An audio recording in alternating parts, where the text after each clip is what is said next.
በድንገትም በዚህ ሰዓት የሆኑ ጎረምሶች ድምጽ ይሰማና ጠጋ ብሎ ነገሩን ሲያጣራ እነዛ ዱርዬ ልጆች የክላሳቸውን ወፍራሙን ልጅ እያሰቃዩት መሆኑን ይመለከታል። የራሱን የሚያስጠላ የልጅነት ህይወትም እያስታወሰ ለልጁ በጣም ያዝንለታል። እናም አሁን ላይ ጆን ግዳጅ ላይ እንደመሆኑ ምንም አይነት ችግር መፍጠር ስለሌለበት ድምጹን አጥፍቶ ከዛ ቦታ ሊሄድ ሲል በድንገት እዛ ጋር ያለ ዕቃ ይነካና ዱርዬዎቹ ጆንን ያዩታል። ጆንም ሽንት ቤት እዚህ አካባቢ መስሎኝ እየፈለኩ ነበር በማለት ሊያስቀየስ ቢሞክርም ዱርዬዎቹ ግን አላመኑትም ነበር። እንደለመዱት እሱንም መስደብና ማንቋሸሽ ሲጀምሩ ጆን በጣም ይናደዳል። እያንዳንዳቸውንም ዋጋቸውን ሊሰጣቸው ያስብና ነገር ግን አለቃው አንድ ችግር ከተፈጠረ ሁላቸውም ከሥራ እንደሚባረሩ ያስጠነቅቀው ትዝ ይለውና ራሱን እንደ ጅልና ፈሪ በመቁጠር ዝምታውን ይመርጥና እንደፈለጉ ሲያንቋሽሹትና ሲደበድቡት ዝም ይላቸዋል። ወፍራሙ ልጅም ጆን ያግዝልኛል እያንዳንዳቸውን ይደበድባቸዋል ብሎ እየጠበቀ ሳለ ጆን ጥሎት በመሮጡ በጣም እየደነገጠ ተስፋ ቢስነት ይሰማዋል። በሌላ በኩል ሳዮን መምህር ለሆኑት ጓደኞቿ ጆን በእናቷ ሬስቶራንት ውስጥ አድርጎት የነበረውን ነገር እየነገረቻቸው ችግር ፈጣሪ የሆነ ተማሪ ስለሚመስላት ሁላቸውም በተጠንቀቅ እንዲከታተሉት ትነግራቸዋለች። በሚገርም ሁኔታ ግን ራሷ ሳዮን ከጆን የአይን ፍቅር እየያዛት ስለሆነ ግዳጅ ላይ ያለ መርማሪ ፖሊስ መሆኑን አታቅምና የራሴ ተማሪ ከሆነ ሰው እንዴት እንደዚህ አይነት ስሜት ውስጥ ገባው በማለት በራሷ የማፈር ስሜት ይሰማታል። እናም ከሰዓት ላይ ወደ ክላስ ገብታ ካስተማረች በኋላ በቅርቡ ፈተና እንደሚኖራቸውና እንዲዘጋጁ ለተማሪዎች እየነገረቻቸው ጆንን በሚያስፈራ ግልምጫ እየገላመጠችው ትወጣለች። ጆን ምን እንደተፈጠረ ግራ ቢገባውም ምንም ከመናገር ይቆጠባል። ከወፍራሙ ልጅም ጋር ማውራት ይጀምሩና ምንም አይነት ሁኔታ ውስጥ ቢሆን ለራሱ መቆም መቻል እንዳለበት እየነገረው በወሬ መሃል ትምህርት ቤት ውስጥ ስለሚገኘው ስለታጠረው ግቢ ጠይቀዋል። ልጁም በድሮ ጊዜ የተገነቡ መማሪያ ክፍሎች እንደነበሩና አሁን ላይ ሬሳዎች እዛ ግቢ ውስጥ ተቀብረው ስለሚገኙ ማንም ወደዛ እንዳይሄድ እንደተከለከለ ይነግረዋል። በዚህ ሰዓት ጆን ወርቁ እዛ ግቢ ውስጥ ተቀብሮ እንዳለ በጣም እርግጠኛ መሆን ይጀምራል። በሌላ በኩል የትምህርት ቤቱ ዳይሬክተር አንድ ታዋቂ ጋዜጠኛ በመሞቱ ሚስቱን ልታጽናናና ወደ ቀብር ስነ ስርዓቱ ለመገኘት ወደዛ ትሄዳለች። ልጇንም በትምህርት ቤት ውስጥ በደንብ እንደምትንከባከብላት ቃል እየገባችላት ተሰናብታት ትሄዳለች። ነገር ግን ይህንን ግድያ የፈጸመችው ራሷ ዳይሬክተሯ ነበረች። ምክንያቱም ጋዜጠኛው እቺ ዳይሬክተር ስትሰራ የነበረውን ወንጀል ለማጋለጥ ሲሞክር ነበር። እናም እቺ ዳይሬክተር ማንም ከሚጠብቃት በላይ አደገኛና መጥፎ ሴት መሆኗን ብዙዎች አያውቁም። ጆንም ማታ ላይ ወደ ኮማንደሩ በመደወል ትምህርት ቤት ውስጥ የታጠረ ሌላ ግቢ እንዳገኘና ወርቁ እዛ ውስጥ እንደሚገኝ በጣም እርግጠኛ እንደሆነ ይነግረዋል። ኮማንደሩም በዚህ ሰዓት የራስህን እርምጃ እየወሰድክ ለምን ነገሩን አታጣራም? ወደዛ ግቢም ለመግባት ሞክር ይለዋል። ጆንም በዚህ ሐሳብ ይስማማና ራሱን ቀያይሮ በዛኑ ሰዓት ወደ ትምህርት ቤቱ ይሄዳል።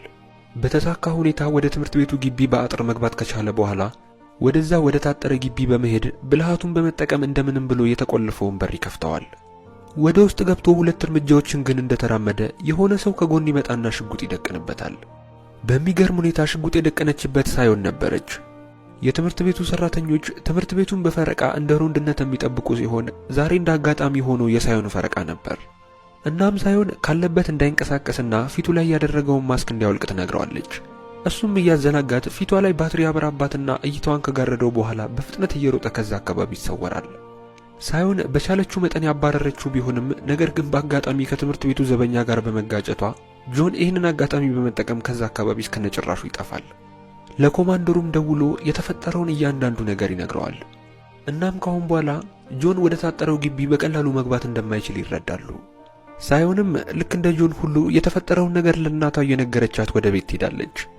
እቤትም ስትገባ ጆን በበሯ ላይ ሲሆን ያለፈው ነገር ግን ሁለታቸውም አልተያዩም ነበር።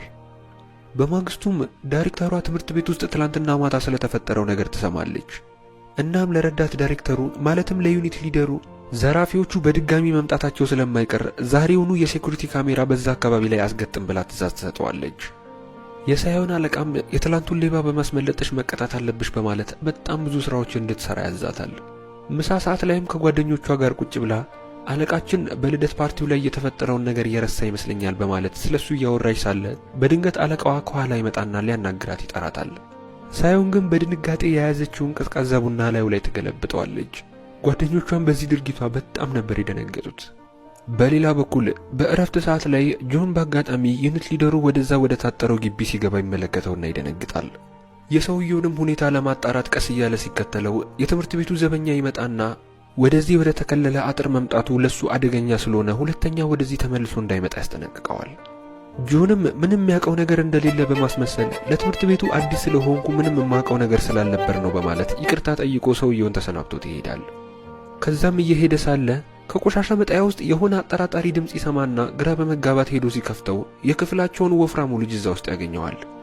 ይህንን ያደረጉት ዱርዬዎቹ ተማሪ መሆናቸው ግልጽ ስለነበር ጆን በጣም ይናደዳል። ልጁንም ከዛ ውስጥ እንዲወጣና ፊቱንም እንዲታጠብ ልብሱንም እንዲያስተካክል ይረዳዋል። ጆን ራሱን በዚህ ልጅ ቦታ እያሰበ ለልጁ በጣም ያዝንለታል። ለምንስ ራሱን እንደማይከላከልና ለራሱ እንደማይቆም ሲጠይቀው ልጁም ያደገው በአሳዳጊዎቹ እንደሆነና አሁን ላይ እየኖረ ያለው ከአያቱ ጋር እንደሆነ የሆነ ነገር ቢፈጠር ለሱ ጥብቅና የሚቆምለትና የሚያግዝለት ሰው ስለሌለ ምንም አይነት ችግር ውስጥ መግባት እንደማይፈልግ ይነግረዋል። ጆንም የልጁ ሁኔታ በጣም እያሳዘነው ምን ማድረግ እንዳለበት ግራ እየተጋባ ሳለ መምህራቸው ሳይሆን ወደዛ ቦታ ትመጣና የልጁን በጭቃ መጨማለቅ ተመልክታ ምን ሆኖ እንደሆነ ትጠይቀዋለች። ልጁም ዱርዬዎቹን ማጋለጥ ስለፈራ በድንገት እየተጫወተ ወድቆ እንደሆነ ይነግራታል።